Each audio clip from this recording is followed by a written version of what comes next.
Hai teman-teman, kembali lagi di channel Pendapat Joseph. Hari ini saya akan melakukan review terhadap film Amerika yang masih ada di bioskop.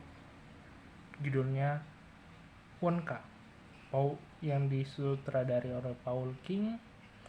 Naskahnya ditulis Simon Farnaby dan didasarkan oleh sebuah novel ya, Charlie and the Chocolate Factory.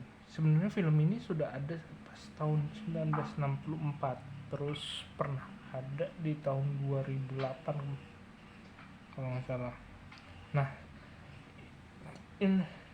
ceritanya sih singkat tentang Willy Wonka, seorang pesulap dan seorang chocolate eccentric. Nah, yang jadi menarik apa? Kalau kalian pernah nonton Alice of Wonderland, terus juga penontonnya Harry Potter, penontonnya Fantastic Beasts, nah Discrapia, ini adalah film yang sesuai dengan kalian.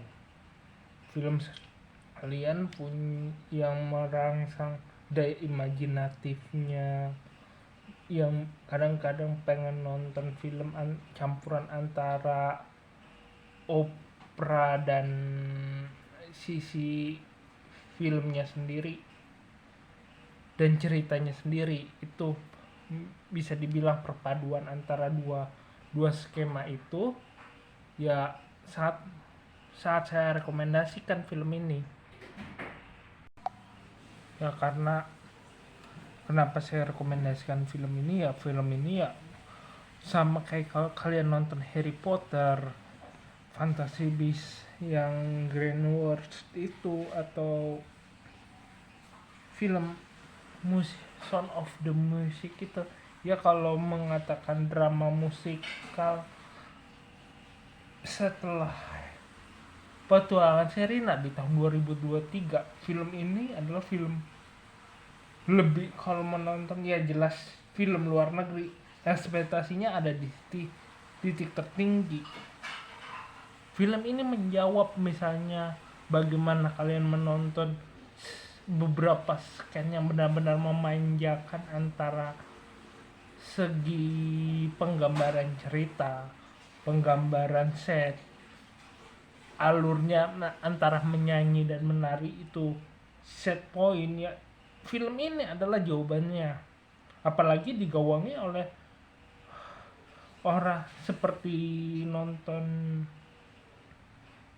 yang Oppenheimer yang dimana banyak pemain jempolan. Di sini juga ada Timothy Chalamet, Matthew Bounty, Sally Hawkins, Roman Atkinson, ya mereka yang benar-benar punya kemampuan teater yang mumpuni ya. Kalian tahu lah, Roman Action sampai ke Hugh Grant itu juga cukup menjual sih menurutku. Bukan hanya menjual dan benar-benar terbaik, termasuk penampilan skripnya. Jadi untukku adalah sebuah film ini yang benar-benar bisa menjawab beberapa adegan dari Charlie and the Chocolate Factory yang sebenarnya yang sudah menjadi pertanyaan, baik itu di kalian pembaca novelnya ataupun penonton filmnya. Kalian bagaimana sih ceritanya selanjutnya, apa sih ini. Film ini yang benar-benar bisa menjawab, baik itu secara alur cerita maupun secara penggambaran itu cukup bagus. Nah,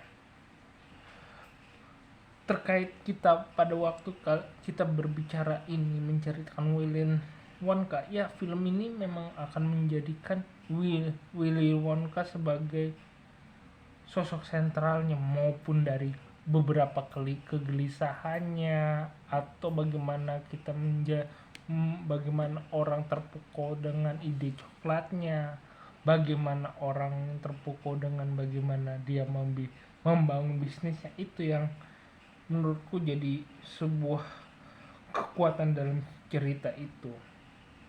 Makanya ya bahkan membuat film ini ya menurutku sebagai penggambaran film, bukan penggambaran, sebagai film yang liris di akhir tahun ini sangat baik. Jadi kalau menurutku film ini dari beberapa situs ada di 125 juta untuk pembuatannya ya, dan sekarang masih mendapat penghasilan kotor 43 juta doang ya. Menurutku kalau sekelas film Warner Bros dan kita dikasih film seperti ini ya, potensi untuk sukses di pasaran pun tinggi sekali. Jadi sebagai film musikal ya menurutku cukup bagus. Penggambaran skrip, hal-hal yang membuat kita benar-benar mendekatkan antara ruang novel dengan penggambaran filmnya cukup bagus. Penggambarannya secara film cukup bagus, bahkan bukan cukup bagus lagi, sangat bagus. Karena kita kan nggak tahu apa untuk tahun 2024 apakah film ini bisa mendapat saingan atau perspektif yang lain dan lain hal. Jadi kalau intinya, kalau kalian penonton film imajinatif, ditawarin film ini akan menjadi suka sekali. Mungkin cukup sekian dari saya, kurang lebihnya mohon maaf.